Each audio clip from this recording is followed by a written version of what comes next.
on va arriver sur la mobilité, ça ne va pas être très long. On revient sur la notion carrefour, des infrastructures très structurantes avec une très bonne accessibilité régionale, nationale, aussi bien sur la route, sur le rail.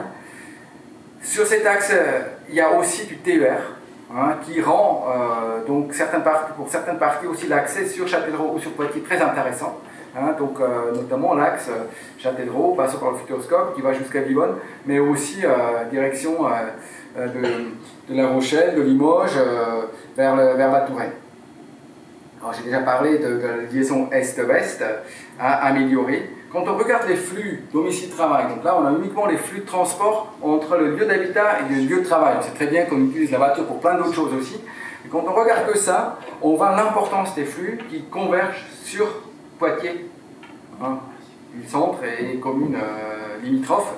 On voit aussi l'importance des flux entre Poitiers et Châtellerault. Et on voit bien aussi que le territoire attire aussi pas mal de flux qui viennent de l'extérieur.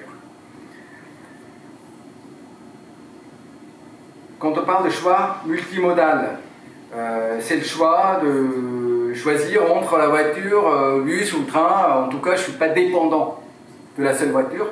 Aujourd'hui, sur l'agglomération centre du Grand Châtellerault et l'agglomération centre du Grand Poitiers, on a effectivement une offre de transport urbain intéressante qui couvre en termes de nombre de personnes pas mal de gens, mais beaucoup de gens au-delà de ces territoires-là, y compris dans le Grand Poitiers, n'ont pas cet avantage-là, ils sont dépendants. Donc d'autres offres, il y a eu un travail sur le schéma des mobilités qui a été fait sur le territoire et qui a abouti donc, dans un premier temps à ce schéma qui dessine ce qu'on va appeler l'armature structurante de la desserte qu'on aurait envie d'avoir pour demain.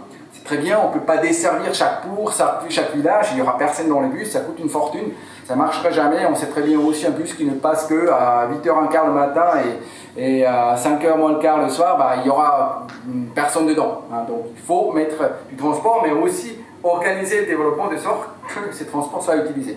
Donc ce schéma d'armature, qu'est-ce qu'il dessine? Il dessine bien sûr l'axe du TER, entre les deux grandes villes, mais aussi ses prolongations vers le nord et vers le sud.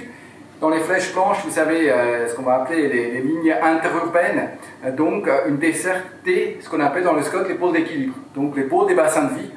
Et le principe, c'est que chaque bassin de vie soit desservi et puisse avoir un rabattement intéressant sur l'axe central et notamment les pôles économiques.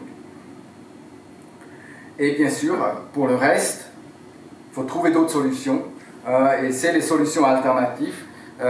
C'est le covoiturage, c'est les mobilités douces, c'est le transport à la demande. Donc il faut travailler sur tout cela. Mais évidemment, ça reste toujours un peu une solution. Nous, on aime bien. Nous, techniquement, on parle des captifs. Les captifs, c'est ceux qui n'ont pas le choix, ils vont utiliser autre chose que la voiture. Et tous ceux qui peuvent, ils vont utiliser la facilité de la voiture. On le sait bien, on est tous pareils. Une carte ici, sans rentrer dans le détail, il y avait une analyse faite pour regarder c'est quoi les communes qui ont une offre de desserte en transport collectif convenable et ceux qui n'en ont pas. Et on a regardé où se fait le développement démographique. Donc des populations dans des corridors et desservis et hors de corridors desservis. En rouge, des populations hors des corridors, et on voit donc que la part du rouge reste très importante. Donc le développement qui continue à se faire, c'est il